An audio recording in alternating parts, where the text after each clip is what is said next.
Welcome everyone to the Arctos Podcast. This is episode 2 of our somewhat weekly video that we're going to be doing. And today we have our first guest, and that is Leo. Leo. He is right below me. There Hey he is. guys, what's Hi, up? Leo.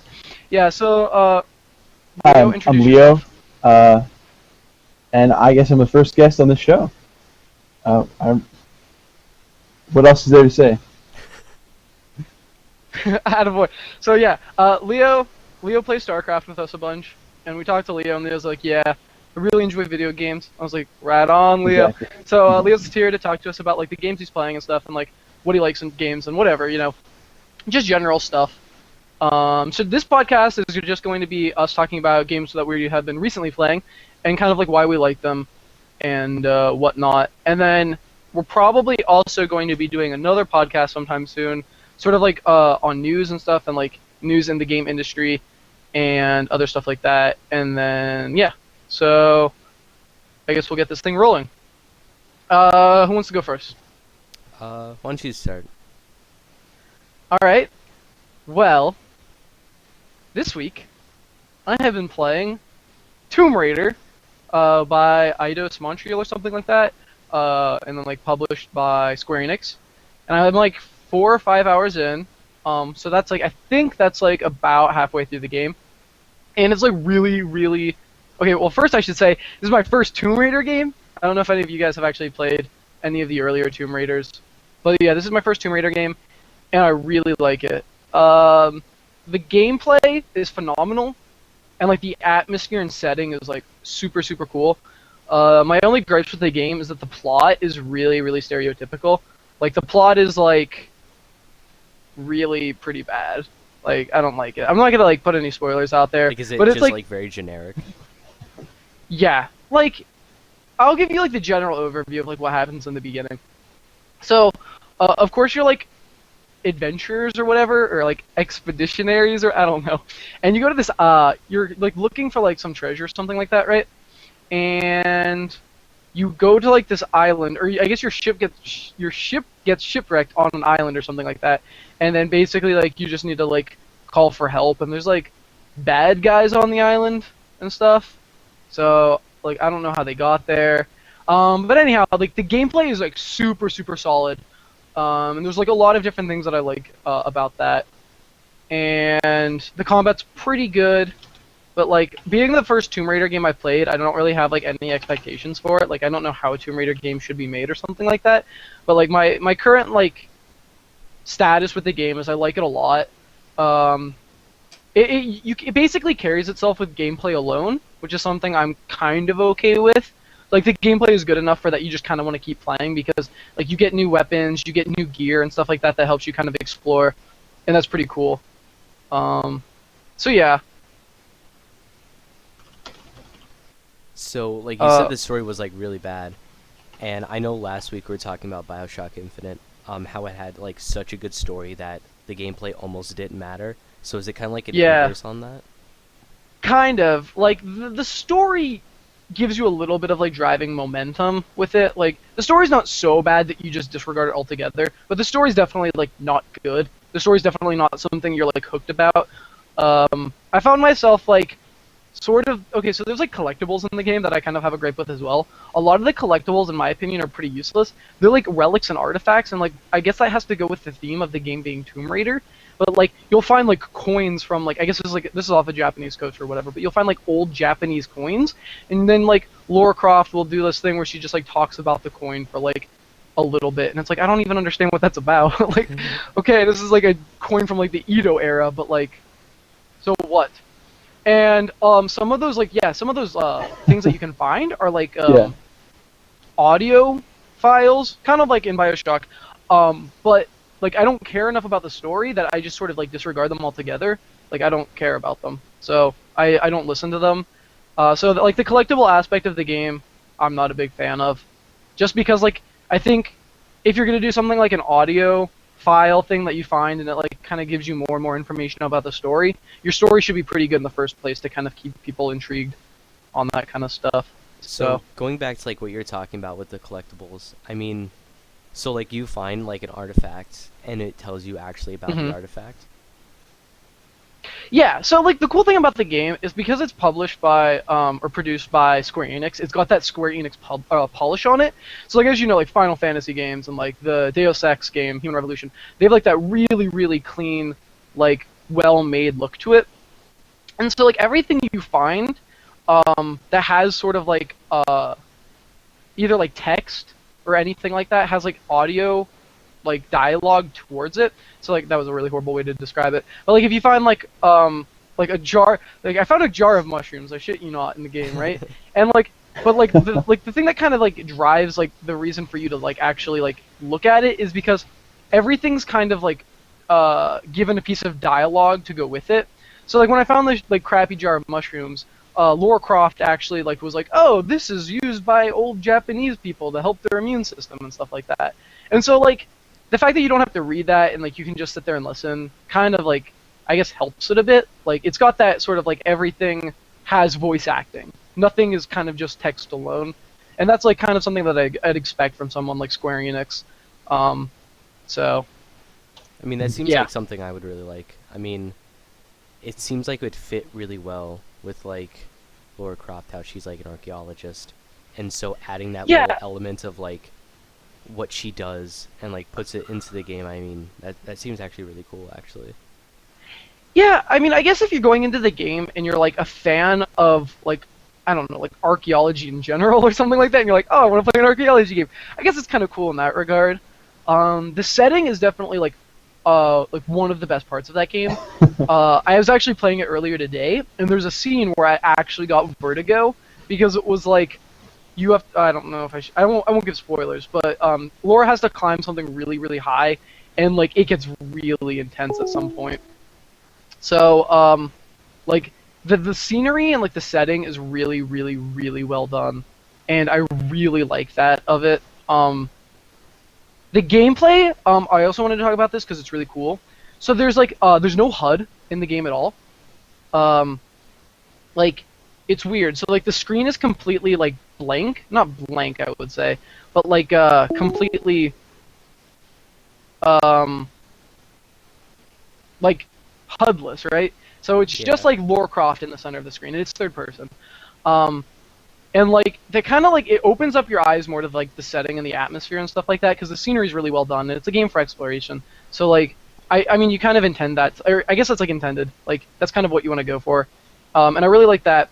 And then another thing I really liked about the gameplay is that there's no like crouch and like other weird like mechanics like go prone and stuff like that. It's all like it's already scripted into the game for you. So like when you go up close to an enemy, right? You actually, like, Laura herself starts to crouch, and that way you can start crouching behind cover and stuff like that. So she kind of, like, auto-crouches around enemies and stuff like that, and it's really, really well done. I've never, like, run into a situation where I was like, oh, I wish I could crouch right now. Like, it automatically crouches for you. And then also, when you're actually, like, climbing, or not climbing, but, like, going through caves, there's, like, parts in caves that are really, really skinny, and in a normal game, you'd be like, oh, well, I probably can't get through that portion.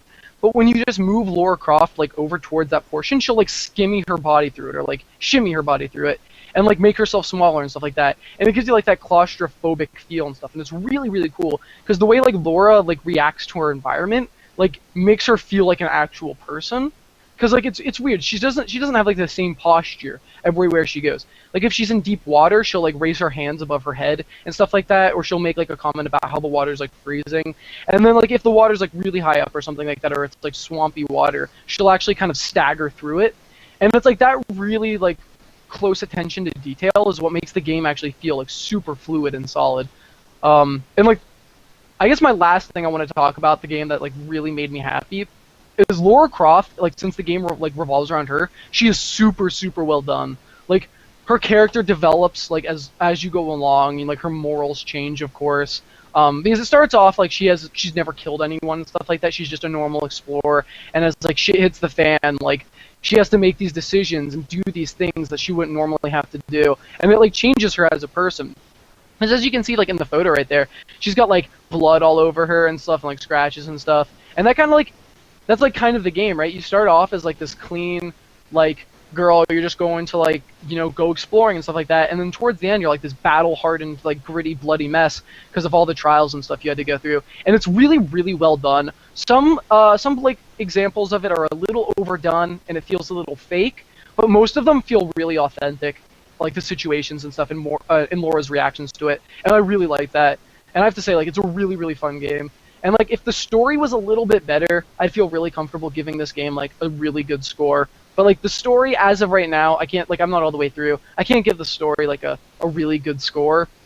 So I'd give it like anywhere in the range of like an 8.5, like give or take like 0.5, so like a 9 or an 8, because the gameplay is like phenomenal. Like if you want a game where you can just like have fun playing it, that's like definitely the game to play. But like if you want a game where you're kind of like enthralled and you want to keep playing and like you want to like find out what happens, it's definitely like not the game, or wasn't for me. Like there was nothing like, oh man, I wonder what's gonna happen to Laura next. Like it was more like, well, I want to play this game because it's fun. And that's like the only reason. So I guess that's like what I had to say about Tomb Raider. Like I highly recommend it to anyone. So yeah. So That's I mean, you my said you haven't monologue. played any Tomb Raiders before. Yeah. Actually, the media I have up on the screen was the first picture they released to kind of like tease the new Tomb Raider, because obviously, like you were saying, how she didn't like kill anyone before, and I mean, obviously that was because they completely redid the series, because they had a whole Yeah, I bunch knew of games that. before, and they redid the whole series, and most of the people are kind of split. Like some diehard Tomb Raider fans didn't like it so much, but I mean the general consensus is that it's good. So would you like to see sequels for this or something? Yeah, definitely by this company. I'd love to see more because, like, as I said again, like I'm not a fan of the story, but like as long as they kind of improve the gameplay and add like more mechanics and stuff like that, I'm actually just okay with them making sequels. Like even if the story's like not good, because like honestly, I can't imagine them making a worse story than what they have now. So and any new story, yeah, is fine. So. Also, I mean, I guess this just comes with it, but like the acrobatics of that game are amazing. But like I think that's like the staple of the Tomb Raider franchise, so I guess it should be. So. What about the puzzles in the game? I know that was another staple of the Tomb Raider series. Oh, Yeah. so there are none. Yeah, I didn't know that was a thing. There's no puzzles. Like, I don't really want to get like too in depth on this game, but like. There's like a leveling system, so it's like an action RPG in the way, where like you get experience from Really? like finding stuff, and like there's also like salvage is what it's called, and you get it from opening crates and killing enemies, and that like helps you like improve your weapons and gear and stuff like that. And then you get experience from like killing enemies and like doing other stuff, like doing challenges and stuff like that, which are just like little mini things, like find all the Japanese coins in one area, or like lay like the 10 ritual things in like one area. But there's no real puzzles to the game, really at all. Like, and I kind of like that, because like if I had to like move stupid blocks around onto like switches that were made by like a Japanese people like 2,000 years ago, I'd probably not be like too okay with the game. But like as the game sits, like it's a little too combat heavy for me. I was kind of going into it thinking like, since Laura was sort of, not a gunslinger, that there would not be a lot of combat, but there's a little too much, I think, even though I haven't played other Tomb Raider games, so I might be talking out my ass, but I don't know. I thought like the game's like like the acrobatics and stuff of that game is like absolutely amazing. So I wish they do play a lot on that, but like it'd be kind of cool if they like toned down like the fact that you get a submachine gun and sometimes you just go to town on people. Like I don't like that. So, but yeah, it's a good game. Like, I definitely recommend for anyone and anyone. Like, it's pretty fantastic. Like, I can't see why you would not like it. So, that's Tomb Raider. So, is there any other games that you want to talk about this week? I want to talk about Mighty Number 9, but we might as well do that at the end, because, like, I haven't actually played it. Yeah, I haven't, like, and we haven't actually played it, so if whoever wants to go next. I think I'll talk about one of my games, and then we'll go to Leo, and then okay. I'll do my last game, because I have 2 games this week. So the first game I played was The Void, and it's in Russian. Yeah. Yeah, Russian indie game, and I got it during the Christmas sale, like, like almost a year ago now, and I just never Yeah. played it because I didn't have a gaming PC before, and I finally got one this summer, and I can actually play it, and so this game is kind of hard to describe because it's it's like you're collecting these colors because you're undead, and so you put the colors like into your hearts, and like you unlock different hearts, and they're like throughout your body, and they each do something special. All right, so you collect these. It's kind of like they definitely had some inspiration from Okami, like definitely. Um, Oh, I've never played Okami, so. all right, well, you know of Okami, so it's kind of like the Yes, drawing this is thing. true. So you collect the colors, and you can you press like I think it's shift, and it slows time down like really slow, and What you is can this start game? to draw with the different colors, and there's a couple different glyphs. Yeah, that you can neither draw, have I. and like you draw, I don't know, like a circle, and the circle's like a shield or whatever, and it'll block you. So you do that with the colors, and colors are kind of hard to find because it's in like the void, and so that's like the main like collectible in the game, I guess, is different colors, and you can actually like grow colors in like certain stages that you can go back to later and get more, and so you have the collected colors that you put into your body to survive, and and so when you leave the level, all the collected stuff goes out into your drawing stuff. So there's like ones that you can give and ones that you take. It's really confusing. It really is. And to progress throughout the stages, you have to go to these. They're called sisters, and basically you give them color, and they give you hearts, and you progress along. So that's basically the game. It's really confusing actually to describe it. But it's Is it better than what it sounds like? Tell me that. I don't know. I didn't like it has like really good reviews everywhere. People really like it. I mean the game looks fantastic.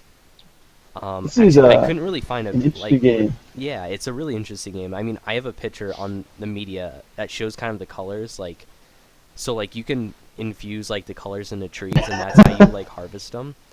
So that's what the media is. But it's a first-person game. It looks really good. The art style's like really like it looks pretty realistic, and the colors are really well done. But I mean, the gameplay is like really slow.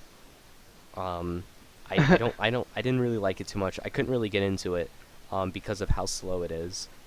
And like even though it was slow, it wasn't like supplemented with a good story that like justified it being slow. It was slow for almost like no good reason.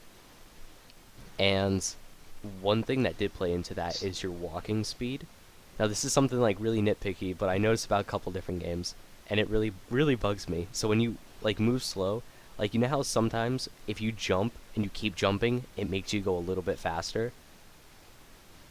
I hate that. Oh no, is that the problem? I absolutely hate that. It gets me really mad every time that So happens. did you just jump around everywhere? Yeah. Because that's how you move. Oh, okay. That's how you So, move like- that much oh. faster, and it actually really bugs me when Okay. games do that. But yeah, overall it was a really slow So- game, and I didn't really care for it that much. Okay, so I've seen gameplay of this game, right? And it looks like not gameplay, but like the game itself looks really good for being an indie game. Mhm. Like graphics wise, like for being a 3D game. Yeah, it Yeah, looks yeah. like a AAA title. Yeah, for a 3D indie game, that looks amazing. Yeah. But like as you said before, is it okay? So like let me ask you this: is it sort of like what would be Dear Esther but with gameplay? Or No. like a Machine for Pigs with gameplay, where it's like there's like an underlying story, and it's just supplemented with like pretty bad gameplay. Is that what it's like or not? Not really. No. I mean, like, there's story, and there is gameplay. I mean, I guess I could blame that on I only spent like 2 hours into it, But still, I mean, Okay. I feel especially for an indie game, Yeah. by 2 hours, you should be into the core of it. Like, you should be into the core Yeah, of the game. exactly. And I just, Yeah, because some indie games are only Yeah. like 5 hours long. yeah, I mean, I didn't even get into the core of the game, I feel like. But I feel like even the core of the game wouldn't be too exciting. I mean, it's a really cool mechanic, like the drawing, and like using the different glyphs that you unlock to do different things. But I mean, it didn't hold up over time. It just kind of fell apart, and it just wasn't that good, to be honest. Okay, wait. Is there like... So Okay. yeah, you're like, okay, you can draw like a whatever glyph in it, like blocks, you said? Or Yeah, something like so that? like if there you have an enemy combat? coming at you, I don't you get draw a that. circle. Oh, there's combat! Yeah, there's combat, and the Oh, way the Oh. combat tell works. us about that! I had no idea there was combat. Yeah, alright, so like if an enemy's coming at you, you literally just like pull up the drawing screen and you just draw on them, and then that's your attack. It sounds like a DS game to me. Honestly, it would Okay. work really well as a DS Yeah, game. or have you played the? I was gonna say, have you played Infinity Edge or Infinity Blade? Because both of those have like, those are like Oh, those iPhone iOS mobile games, games. yeah. Yeah, and like they have like a drawing mechanic where you can like draw spells and like each different pattern does different things, and Mhm. it actually like was pretty cool. You know what I mean? Oh. Aside from like the hack and slash part of the game, hmm it added like a dynamic like, oh, like should I shield now, or like should I use my like water ability? And I don't know, that's something I could definitely play, but if the story's that lackluster, then I don't know. Yeah, yeah. But I mean, it was pretty Okay, yeah. unresponsive, like the drawing of the glyphs. Like there's one I can't really, like, the best way to describe it is like the infinity symbol without like the circle on the right. Like, if that makes any sense. It's like So it's a circle. no. It's like no, the infinity sign, like, you know how it's like the two circles kind of? So like if you start drawing it like a figure eight, like you start drawing it, but you just don't complete it. Oh, so like it's sideways, Oh. yeah. yeah. So it's like a Oh, C yeah, or yeah. whatever. Yeah, and yeah. kind of like a fish, I guess, a little bit, except more like Yeah, like yeah, a like the- C at the end. But that was like Yeah, a yeah. pretty, like, that was the first one, and I had a really big problem. Like, I would draw it exactly, and only like half of the time it would like register as that was the correct pattern. That's lame. Yeah. If they're gonna do Yeah. if they're gonna do gameplay like that, it better be good. Yeah, Like I they mean, better like- have it like down. I mean, like the attacking thing, it wasn't like you had to draw something special to attack. It was literally like you scribbled on the enemy to attack, and like the more you scribbled on them, the like harder. The And it attack just was. works. Yeah, it wasn't. it wasn't. It wasn't that good. But I mean, it could be so good, that mechanic, and I felt Okay. really bad for not liking it because I mean, Yeah. as an indie game, I mean, it looks amazing, and it had all these really good reviews. So I came in with like I guess maybe expecting too much, but yeah, it really let me down. Okay. Okay. One thing I have to ask you. You said it's Russian, right? Made by Russian developers. Yeah. Could the story have been lost in translation? No, because the story made sense. Like, it made Oh, sense. really? Yeah, it was. I Oh, mean, it's the just a story bad was story. the story was okay. It wasn't anything Yeah. spectacular. All right, give us like a little like Alright, summary, so like not a basically, summarization, but like, every- of what happens in the beginning. Right, so you're like a dead soul, and like you're injured soul, Yeah. and this sister, she's like, they're called the sisters, and they have their own like Mhm. like realms, I can say is best way I can describe it, within the void. And so she takes you in and gives you color, which color is like a big deal there because that's like a source of life. Wait, are these the naked chicks? Yes, yeah. And like she, Okay, these are the naked chicks. yeah, Ah! she takes you in or whatever, and she like brings you kind of like, there's like, so you're dead, but they call like being devoid of all color like absolute death. So like she brings you not to absolute death or whatever, and she kind of like Oh. teaches you about color and stuff, and you give her color, and she gives you like a heart or whatever to power you up, and then you have to go and do the same thing for all the other sisters. But there's these other people that are doing the same thing as you, except they're kind of evil. They're called brothers, and they're like the main bosses in the game. But I mean, the story's good. Racist. Yeah, the story's good. Oh yeah, and the brothers are like really like Because messed up. they have a little bit of color. They have a little bit of color in their bad. Sorry, that was horrible. I mean, like they're like super bad guys though. Like, I mean, and they're like super like demorphed and stuff. Like one guy, he's like missing his limbs, and he has these really long like iron spider spikes that he walks around on. It's like horrifying.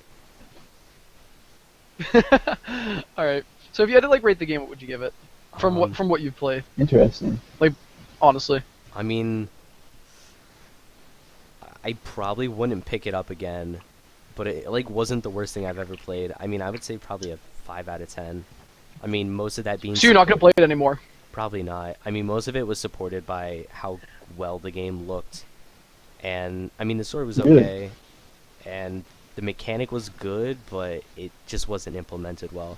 So I mean, overall, like probably 5 out of 10. Okay. Mm-hmm. All right. So Leo, what game you want to talk about? I mean, it sounds pretty interesting to me. I might pick it up. I want to talk about Dust Force because, I mean, this is a game that I like a lot. Like, I've sunk well over 150 hours into this game, close to 200, and it just doesn't get old to me, you know? Like, I still haven't completely beaten it, but it's just a great game. It's an indie platformer title. It's kind of along the same lines as Super Meat Boy, if you've played that. I'm sure everyone has, right? Yeah. You know, it's like super fast-paced, and it's just out there to just get you, just to kill you, you know what I mean? And dying is supposed to, like, be part of the game. It's, like, part of the experience, but it's really rewarding in the fact that, like, you can play the same level, like, 10 different times, and, like, maybe you'll die once, but then when you finally, like, complete it perfectly and, like, collect every single piece of dust and, like, keep your combo going for the entire game, it's just, like, I don't know, it feels so good. It was, like, I can't even describe it. It's, like, literally my favorite game, and, like, I don't know, I'm just trying to, like, put it into words. Okay, wait, hold on. Explain the gameplay to me, because, like, I think I understand how it's played, but I'm not sure. So, like, explain, like, what you do in a level. So, like, the game is, what you basically do is the goal of the game is to collect every single piece of dust, okay, on a single level. And, like, it can either be in the form of, like, just dust on the ground, or there'll be enemies that are, like, infected by the dust that will, like, either want to attack you, or, like, end your combo. So, like, it kind of reminds me, it's like, and this is, like, I've read articles about it, the developers were going for, like, a Super Smash Brothers meets, like, Super Meat Boy, like, type of feel. You know, because, like, you know in Super Smash Brothers where you can, like, just jump around the level and, like, you have, like, smash attacks, which, like, are super responsive and, like, they do a lot. Yeah. Well, you can do the same exact thing to these enemies in the game. You have light attacks and, like, heavy attacks, and just, like, the feeling of attacking something is just, like, hitting a smash in Super Smash Brothers. Okay, so it feels, like, really, really good. Yeah. Like, you get that feedback. The controls are, like, incredibly well done. The physics are great. You know, like, what else is there to say about this game? Like, there's not much of a story, to be honest. Like, it's just but there is, like, one? Not really. I mean, the point of the, no, and to be honest, I think that's the downfall of this game, is that there is no story, so it's like, it's almost hard to have motive. It's like, why am I playing this game almost, you know what I mean? Okay, yeah. Other than, it's like, it's fun. Because, you know, Super Meat Boy has the, I have to rescue Bandage Girl. Yeah, exactly. Yeah. Okay, so there's not even, like, an underlying, like, small story, or is it just, like, you're playing these levels just to get a high score? Is that it? Yeah, it's essentially to get a high score and to get the fastest time possible. Okay.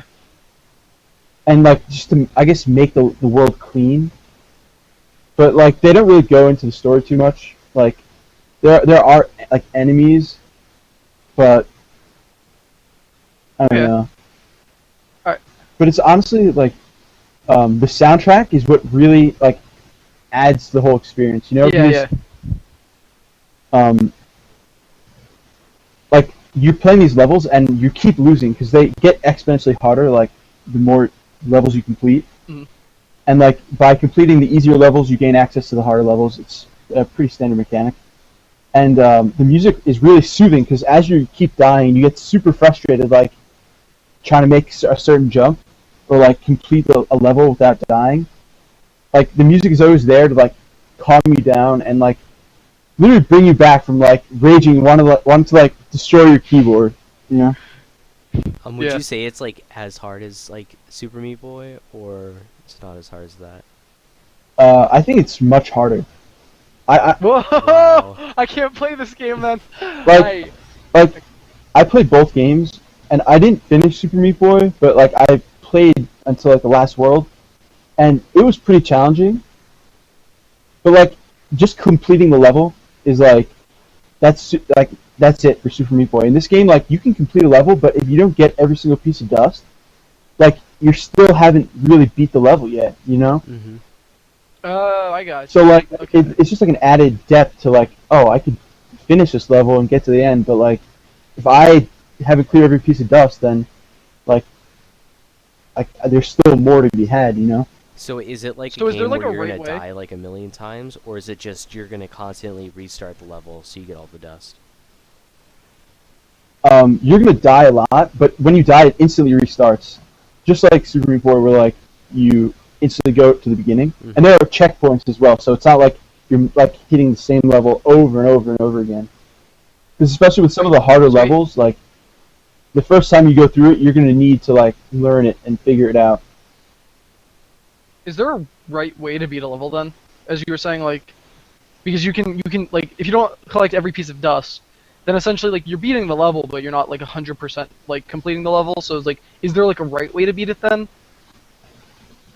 Not really, because there's like more than one way to get every single piece of dust. Oh, so there's not like a trail then, like of like Well- that you could follow that would. There is that, but like the Okay. fastest way usually skips some of that, or you use like certain shortcuts and like different techniques to like do it even faster. Oh, I got you. Okay. All right. So, I mean, if So- you're into like indie platformers, especially the really hard types, I would pick it up. Man, I can't deal with hard platformers. I'll tell you, I barely beat the first world of Super Meat Boy. I got to the second world and I was like, I Okay. can't do this. I can't. I'm so bad. I don't know what it is. So Then maybe this isn't a game for you, but like there are like easy levels, so like you can like get the hang of it. okay, Like I do want to play it because the art style looks amazing. I love the way that game looks. Like, Yeah. and I've Yeah. seen it before, like go on sale and stuff, but I've just never picked it up. So I think I'll probably pick it up next time it goes on sale. To be honest. So. Yeah. And I mean, I picked it up because I was watching like some LoL player stream a couple like last year, and he was just playing it in between ranked matches, and it just like became the game I played just forever, you know. Yeah, yeah. How many levels are there? Are there a lot? I'm not well like there's levels made by the actual developers, but then there's also like a level editor. So Oh, okay, cool, cool. yeah, so like a lot of like just random players will make levels, but the player made levels tend to be a lot harder. Okay. And So- how easy is it to get those player-made levels? Like, is there an in-game thing where you can search those, or do you have to like download them off a certain website? There's like kind of an in-game portal to access it, but I think you have to download them in like individually. Like Oh, off is it on the internet. Steam Workshop? I don't think it's on the Steam Workshop, but there's like Okay. there's a Dust Force subreddit that you can go to, and like check it out. All like the top players go there and they comment because that's like a really Okay. strong but small community of like Oh, I Of love it. players. The small communities. Yeah, yeah. yeah Okay. like Cool. I'm not sure. Do you guys watch like AGDQ or like SGDQ at all? I do not. No. Alright, it's like the speedruns thing, like charity marathons that they do. Oh, yeah, Oh, I know I what you're watched talking those about now. sometimes. I didn't know what they were called, but like Yeah. I'm not like Alright. huge into watching them. But Yeah, yeah. like- They had a segment this past at the Summer Games on Quick, and it was pretty good. Like, to see the guy spend an hour and just beat the entire game, like, every single level, is just impressive. Pretty impressive. Yeah. So, like, is this game, like, definitely, like, a must-own for you? Like, if you told everyone, like, it would be get Dust Force, because it's, like, such an amazing game, right? Yeah. I mean, Okay. that's StarCraft, but... Yeah, we try not to talk too much about StarCraft, because we'll all just fanboy over it and talk about what a great game it is. But, if there's ever something big about StarCraft, we'll probably talk about it. Yeah, no, so, yeah, it's definitely a must-own. Okay. But it's kind of niche in the sense that if, like, you have a hard time dealing with a lot of death, like, it can get old, but... Okay. I like it. It was a great time sink. I still play it to this day, so... Yeah, I think like definitely my favorite thing about it is it looks amazing. Like, it looks, in my opinion, way better than Super Meat Boy. So, like, just graphics wise, like I just like the colors of it.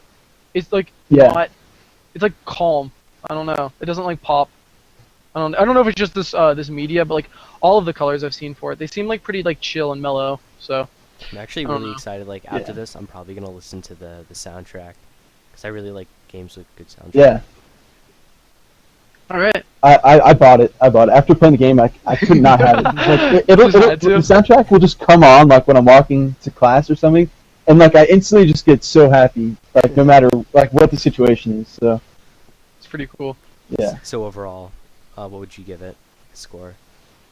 I give it a 9 out of 10, because, like, there is at times, like, when you're on these hard levels, and it's like, there's almost, like, no one in sight, you know? Mm-hmm. So it's like... Yeah.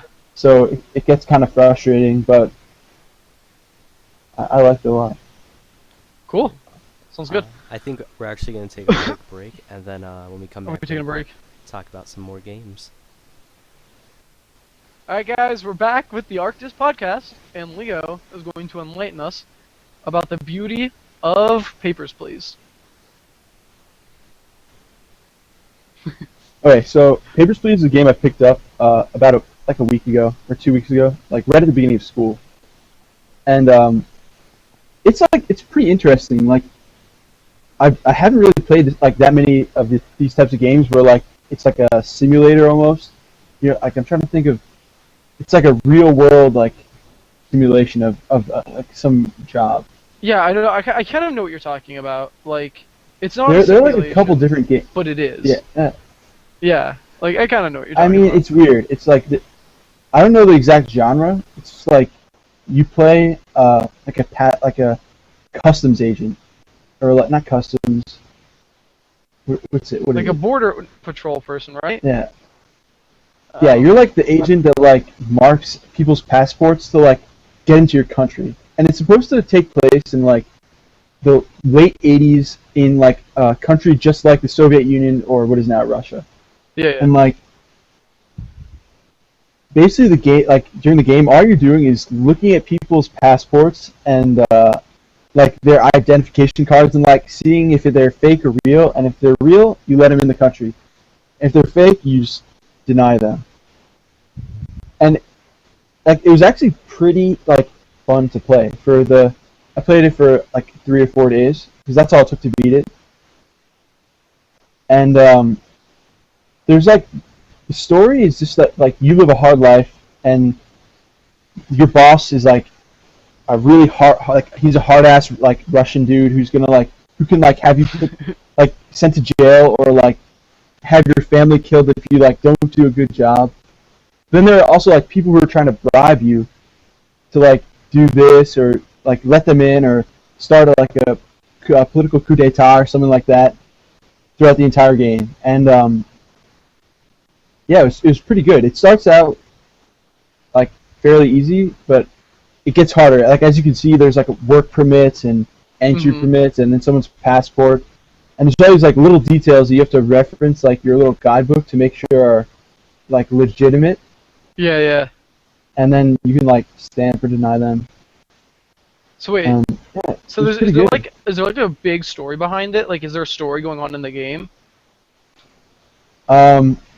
Yeah, like you're trying to just live out a month in this guy's life, and there are like many different routes. There are something like 30 endings, I want to say, maybe 20. Whoa! So like you can do a bunch of different things. Like you can like mess up really early and just get sent to jail right away, or you can like I guess play it out and beat it. Okay, cool. So That sounds awesome. yeah, So like, I don't know. This is this is such an obscurely cool game. I don't know like how to ask questions about it though. So like, yeah. is the It was gameplay weird. like is the gameplay of it just like kind of like what we see in like the little media thing where you have like a bunch of different like uh pieces of paperwork I guess out and you have to like look at them Yeah. all. Okay, make sure it's authentic. Okay, that's pretty cool. Yeah, I mean that's like the majority of it, but there's also like so if someone like hops the fence or something, you can like there's a little mini game where you have to take a key, put it into the slot, turn it, and then you pull out a gun and shoot them. If you shoot them, then you get like you get a bonus. So like because like all throughout this like game, like for the whole month, you have to pay rent, pay food and heating Mhm. to like help keep your family like healthy and not sick because they die. Like what the first playthrough I had, like my mother-in-law died. I was like, oh fuck, fuck you, mom. That's fine. So like there's like this big like moral like dilemma like if you let these people in, you get enough money to like heat your home, but like if you Yeah. you might get fired.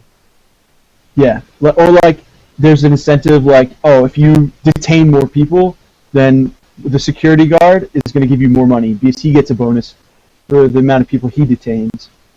Or like there's a bonus for like doing something for some people to like slip you money if you like let them in or like let their wife in or something like that. They'll like toss you money for that.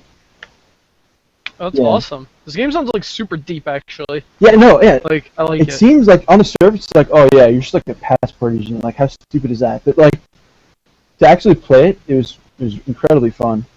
But like, it did have its That's drawbacks because it is so like super monotonous, you know. Okay. Because at the end of the day, you Yeah. are just looking over passports. You know what I mean? Mhm. So, Yeah. Okay. How long did this game take you to like feel satisfied with it? Because you said like not necessarily beat, Yeah. but like like feel like you played enough of the game. I played like 11 hours, but I could Okay, probably that's sink pretty like good. another 5 or so into it. Oh wow, okay, I'd say that's pretty good. Like for me, like anything, like any indie game where you can get like more than like 4 hours out of, like I think that's pretty worth it. So Yeah. that's cool. Yeah, it Um, was. It was. Um, I mean, I guess I could have spent more time with it, but it really at the point where I got to like the third time I got an ending, I was like, okay, like I'm Mhm. done, you know? Yeah, I got you. Cool. Yeah. All right. I mean, So like, if you had to like rate the game, what would it be? I Like- probably rate it a 7 or 8. Okay. It was good, but like it wasn't like mind blowing. You know what I mean? Yeah, so like definitely like pick it up maybe if it's on sale or something like that, or maybe pick it up if you're really interested or something Yeah. like that. Yeah. Okay. Cool. Dylan, any questions?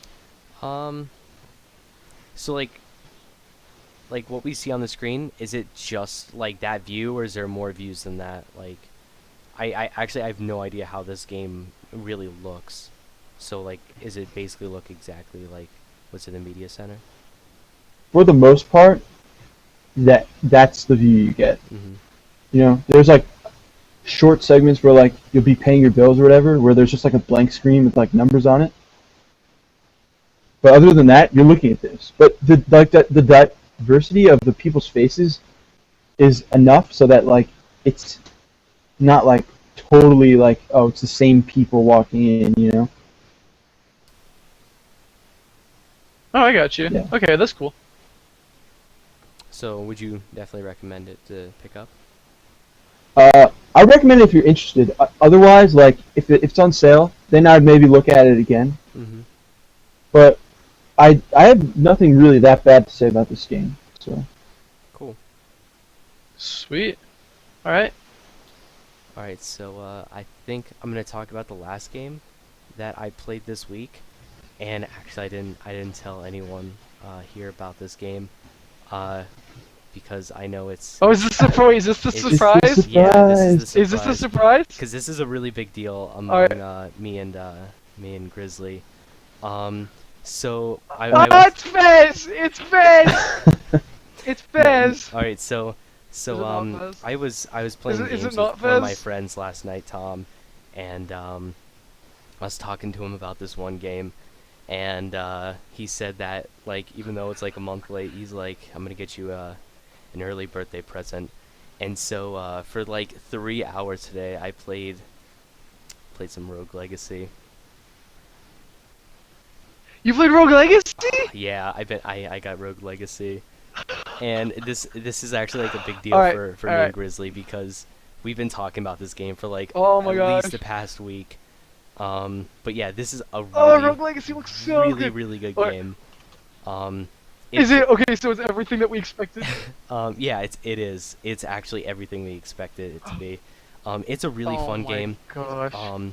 Because like obviously like it's a really short playthrough. It's like you play in kind of bursts because you start out really weak and you slowly build up your money through like each run you do, and then those runs become longer and longer. So basically how it plays is, so like you start out with the first person and you run through it, and I died like in the first minute I think.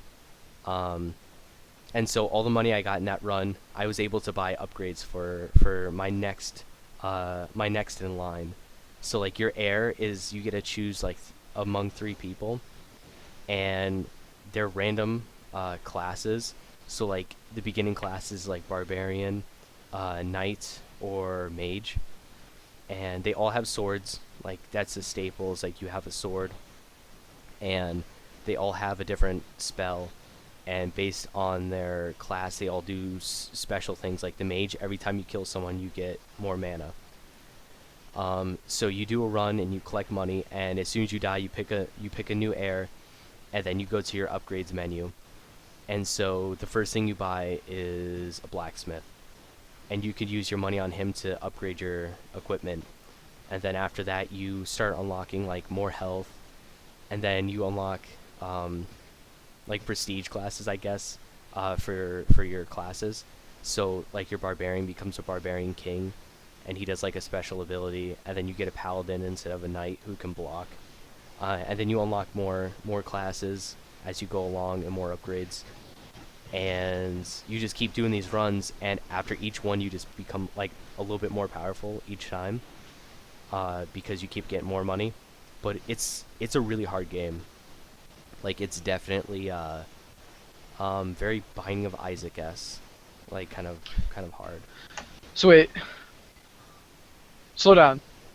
So explain like the actual gameplay, because you were like you go in short bursts, but like explain like what that is, like where you're going, and like what the gameplay's like. Right, so explain that so portion. you go into a castle, and the thing is you have to kill three bosses and then the main boss. And so yeah, so you're going to kill the first boss, and it's a really hard game. Like things will just kill you, and just because they're so much stronger than you at the beginning. And then as you go on to these next levels, like even though you got stronger and you could breeze through the first area, the next area is actually a lot harder because it has higher level like monsters in it. But everything is random every time you play through. You get I forget what he's called. I think he's called like the engineer or something.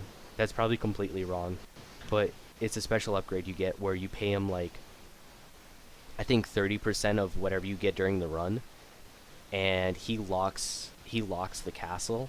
So whatever your last playthrough was, it's that same castle for that time. So like if you're running through and like you see a really good treasure but you die, you can go back and you can activate him, and then you can run through it again as your next character to try to get that before you die. All right. So let me try to get this straight. So every time you die, your next like you respawn, but you respawn as what would be your heir. Yeah. So like your next in line, like your child, Mhm. and you choose like one of 3 of them. And then every time you go into the castle changes, I guess, right? Yeah. The castle layout changes. Yeah, it changes every Right? time. And what's Okay. actually really cool about Okay. the heirs is, Oh, that's awesome. Okay, cool. yeah, they have That's a so random cool. chance of having like these little traits and quirks.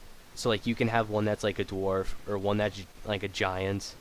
There's some really funny ones actually. Like one of them's like your stereoscopic view, like you can't see in 3D, but it's a 2D game, so you think I don't get it. But whenever you're walking and you turn, you actually like it looks like a piece of paper turning because you can't see in 3D. But one of them's like you're colorblind, so you can't see any colors. Oh, that's cool. Yeah, there's one that's like you're nearsighted, so everything nearsighted. Oh. No, you're farsighted, so everything near you is blurry. But everything far away is actually like normal. But you have like those little quirks, and Oh, okay. yeah, there's a lot of them that hurt you actually. Cool. Like there's one called Vertigo, which basically the screen is upside down. So that hurts you a lot, and you're probably not gonna get too far. But there's some that help you.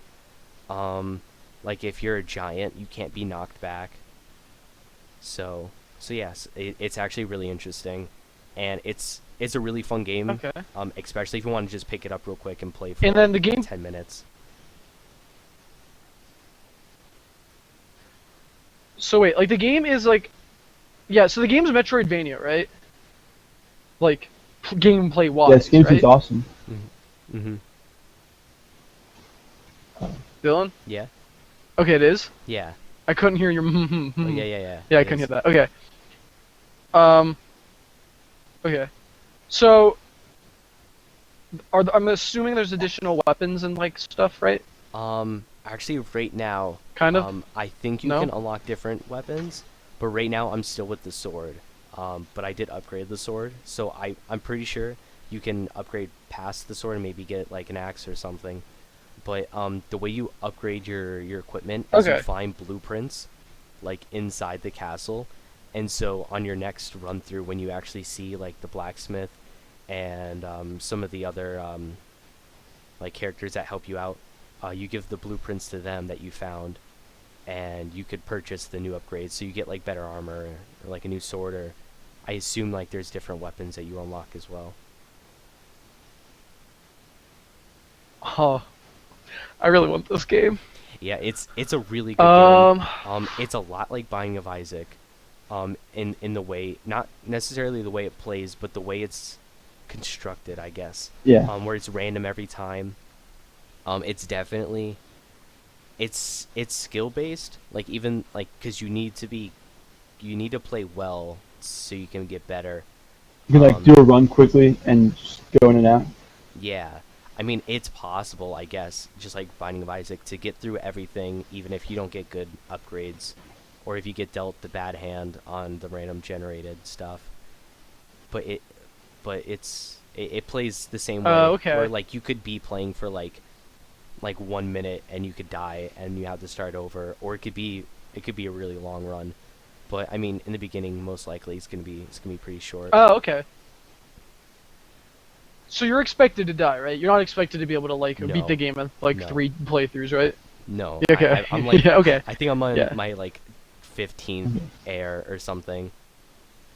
And you go through your airs actually pretty quickly. Like I've died within 1 minute sometimes, just because they generated a room and it just happened to have like a whole bunch of enemies and some spike traps.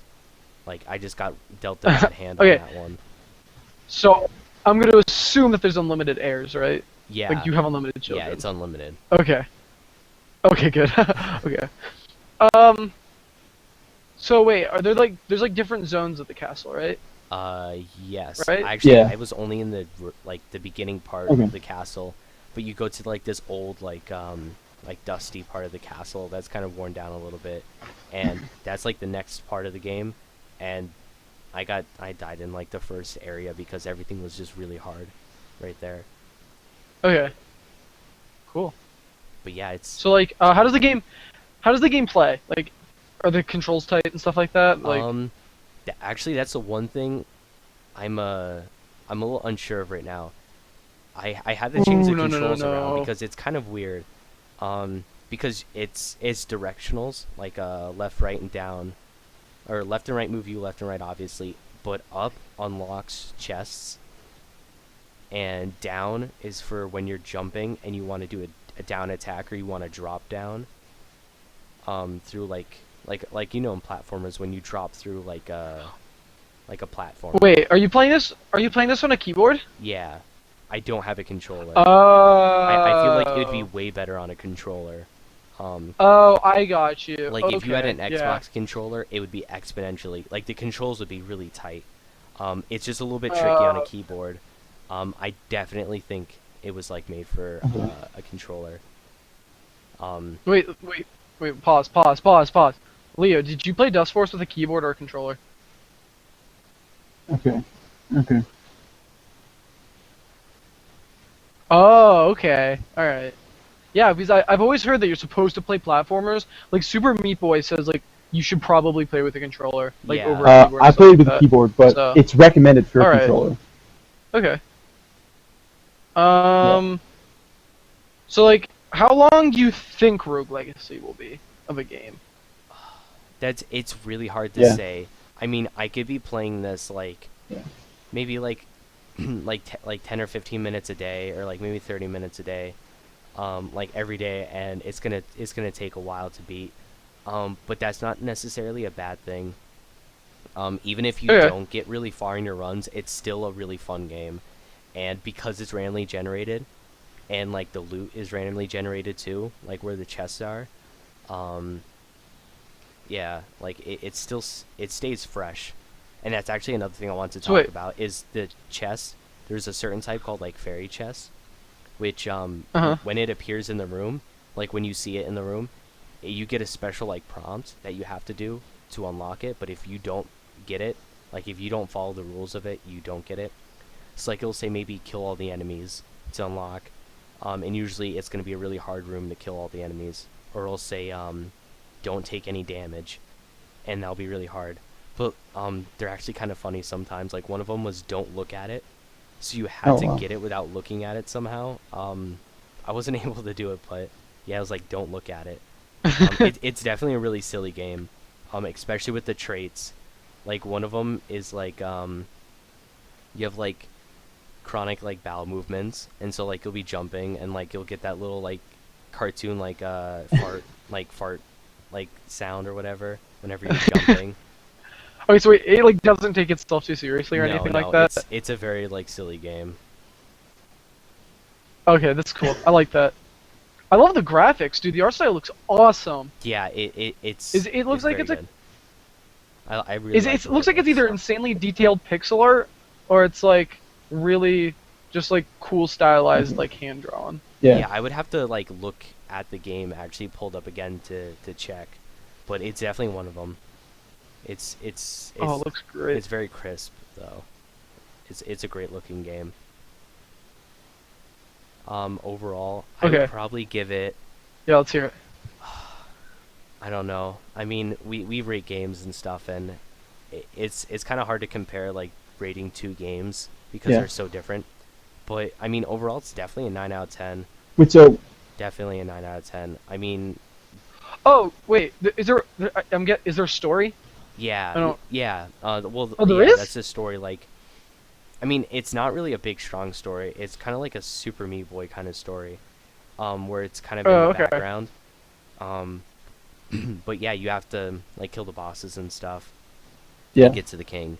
That's the story. Yeah. Oh, to the king. Yeah, Oh, and there's like random journals around, but I didn't really get any journals yet because I didn't get too far into it. But you find journals, that just like, are written by the prince, and just talking about, what he's doing with the bosses. okay, cool. Yeah, but overall, probably a 9 out of 10. The only thing I would give it a point out for is the controls, but I mean, that's partly my fault because I mean it is optimized probably for like a controller instead of a keyboard. Well, actually, you can't really say that though because it is a PC only game, right? No, it's on Xbox. I'm pretty sure it's on the Xbox Arcade. It's on Xbox Live. Yeah, actually, yeah, Oh. because I know it. I know that for a Okay. fact because in the controls, it actually shows some of the controls as the buttons. So I'm pretty sure it is. I don't know why they would have Xbox Okay. controls. oh really? if it's on Okay, Xbox. okay, then never mind. All right, that makes sense then. Because I was gonna say, if they're releasing it only for PC, because I don't get on Xbox anymore, but like that would be really weird if it was optimized for a gamepad. Yeah, no, it's definitely optimized for gamepad because I'm pretty sure it was on the Xbox Live Arcade before it was on PC. Or Oh, cool. at least Awesome. at the same time. Yeah. But yeah, that's the only point I give it off for. But like I said, if I had a controller, controls would be tight. Cool. All right. So yeah, do you wanna go on Wait, to? Leo's talking. Oh. Leo, go. Go, Leo, go. So I have a quick question. Once you like reach the really weak, and so you can like replay it again, or Sorry, Leo. Would you say your audio was kind of lagging for me? Oh, I heard okay. him. I heard him just fine. I was just asking, like, once you like, I guess defeat the king, or like you reach, the level cap? Is there a way to like reset that so you can start at 0 again and like maybe progress a little bit differently than you did like the first full playthrough you made? Yeah, there's a save wipe where it completely wipes your save and you start from like all over again. Alright. Yeah. That's pretty cool. So if you don't That like really adds like a ton of replayability. Yeah, so like this game's like basically made for replay value, right? Yeah, it's definitely replay value. And the replay value comes in trying to beat the game. Because I don't think you're gonna run into the problem too much of beating the game and then wanting to wipe your save, because you'll probably put a decent amount of hours into it until you like beat the game. Okay. Cool. Okay. I really want this game. Badly. Yeah, me too. Alright, Alright, so like the last thing I wanted to talk about, really quickly, like I didn't want to go too in depth on this, but like something I'm really looking forward to, and a lot of people I know is Mighty Number 9. So if you don't know what Mighty Number 9 is, it's basically Mega Man's spiritual successor, made by the dude who made Mega Man. And there's a little short documentary on it right now, because the Kickstarter was like super successful, and I think they reached a stretch goal of they're gonna like do a mini documentary along with like every part of like Mighty Number 9 or whatever. So it met its Kickstarter goal. It's actually ending really soon, in like 2 days or something, or a little bit over 2 days. And yeah, it got like over 200 or 2,000,000 like 500,000, I think, is what it's at right now. And it only asked for $900,000. So yeah, it's a spiritual successor of Mega Man because I guess Capcom didn't want to continue with Mega Man or something like that. And so now the dude who made Mega Man, like the main developer or whatever, was like, alright, well I can't do it with Capcom, so I'm basically going to have to make Mega Man by myself. And so the game's very Mega Man-esque. I mean, it essentially is a Mega Man game, just kind of rebranded Mighty Number 9. Because it kind of follows the same thing where Mega Man beats a boss, gets part of the boss as him, and it's like it's an action platformer shooter kind of thing. And I just want to say, like, I'm super excited for this game, because the art style looks amazing. I love Mega Man, and I actually just can't wait. So I think it's gonna be so cool. So yeah. So is there, I mean, I know they're just kickstarting it, but is there any talk of when they're going to try to release this or what they're going to release it for? Okay, so I have no idea when they're going to release it. They might actually sit on their Kickstarter. But I think of course, like anything right now, it's going to go straight to PC because that's the easiest to publish for first. I think it hit its... I should actually bring up the Kickstarter for it. Yeah, it hit its PS3 and Xbox 360 goals. Okay, so yeah, so it hit its PS3 and which is like really good. So it'll be on PSN and Xbox Live. Okay, so here's what it hit. It hit Mac and Linux version, so it originally was for Windows. It has a PS3, 360, and Wii U. So they are developing for Wii U as well, so that should be really cool. And they're pretty far away from PS4, Xbox One, but that's not like too big of a deal. And then their very last one is Vita and 3DS, and that seems pretty unreachable right now. So Yeah, the game looks absolutely amazing. They have like screenshots of what I guess is going to be gameplay of it, and it just looks absolutely amazing. Like the game looks so good. Does it look just like Mega Man? No, it like the way it plays looks like Mega Man, but the art style is so advanced. It's not pixel art; it's all hand drawn. So it looks just absolutely amazing. Like it looks like an artist drew everything, and I mean essentially an artist did. But like, yeah, I'm just looking so forward to this game, and I don't think it's going to release at too high of a price. They're going to release it through Steam, they said, and a DRM-free digital distribution method. So they're going to do some DRM-free thing. And unfortunately, I just found their expected release date, and it's spring of 2015. Ooh. So it's far off. But like, if you look at like at screenshots of the game and stuff like that, it looks like I'm in no rush, man. That game looks amazing. So, like, I think everyone is kind of looking forward to it. Like, even people that weren't like big fans of Mega Man, just like a really good, action platformer game that has like a beautiful art style. Like, I think anyone can really go for something like that. So, I'm just like super excited about it. And the Kickstarter's ending up here, or is finishing up here soon. So actually, they're almost at 3 million. So, it should be good. Now, here's kind of like a really weird question. But do you think because it is so much like Mega Man, and it's actually not being made by Capcom, how the copyright issue is going to be with that?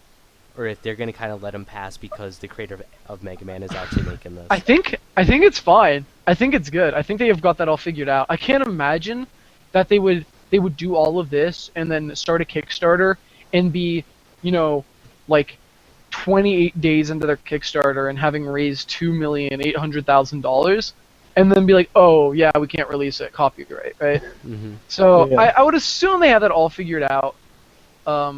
It's a completely different studio developing it, and I mean, while it does resemble it, like, I guess you can say that about like any platformer though. Like, it resembles Mario, as in it's a jumping platformer, but No, but I mean, it really resembles. Oh, like, it does. Yeah, I mean, like, you can really make, like, if Capcom like had a really like big issue with it, and like they had the copyright, and they were just like feeling like super salty that day, I think they could definitely like win like a court case over it. I can't disagree with you, but like I guess you could look at like any. Like I don't want to be like mean to any games, but there's a bunch of like shitty Western RPGs that are just like medieval. Like I'm more like pointing towards like Two Worlds and like those really bad RPGs that were basically like Oblivion wannabes and stuff like that. And you can kind of like look at those RPGs and be like, I see they look similar. They're crappy, mediocre RPG games, kind of like that. I mean, this is a different case, of course, but like, even though they look the same and they play the same, I don't know, like. But like, I mean, what I'm trying to get at is like, what if there was a game where there was like a carpenter, and he jumped on giant, like, I don't know, like giants, things that look like mushrooms. I don't know what looks like mushrooms. Okay. Well, like, I don't know. I don't think anyone has to worry about it because they haven't made a new Mega Man game in like 20 fucking years, and by that I mean that's not true at all. More like 10. But I think the way Capcom's going with this is they're kind of probably, since we already know Mega Man's going to be in the new Super Smash Bros. I think they're like, all right, well, we need to like just kind of like let Mega Man go. Goodbye, Mega Man. We'll see you some other time. And they're just kind of they're kind of like taking their hands off of Mega Man. Like, hey, Nintendo, want Mega Man? Here you go. So, like, I imagine they probably don't care too much. And as I said again, it's the dude who made them. Like, come on. Yeah. I mean, obviously, like they gave their blessing or whatever to him and said, yeah, go ahead with it. Yeah, and like, I watched there's a 30-minute documentary. I watched it, and it's actually really, really good. And because like it's really weird for I guess Japanese developers to do this because they're very like closed about their information they let go of. They don't really like let other people kind of see the inside of it.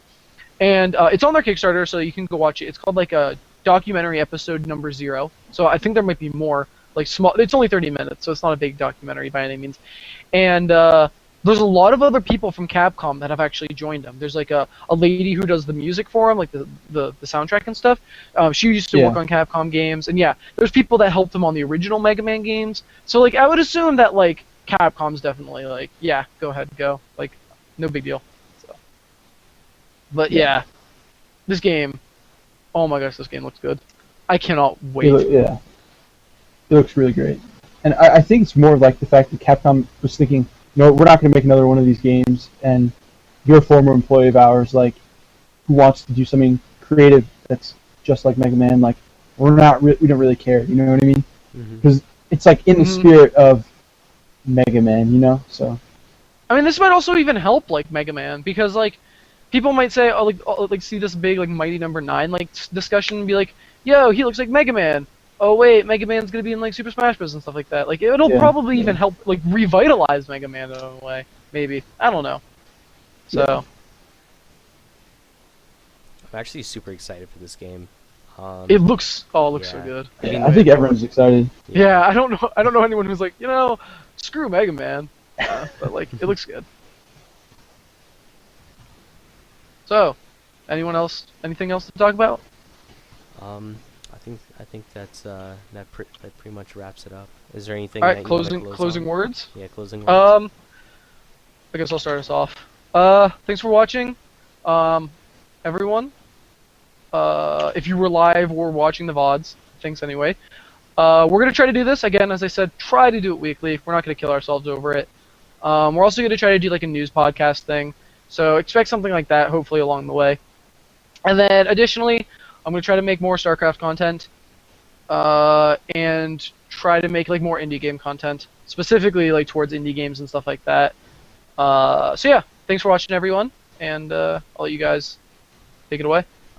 Yeah. So yeah, like Grizz was saying, thanks for tuning in, and thanks for Leo for showing up. I forgot to thank Leo.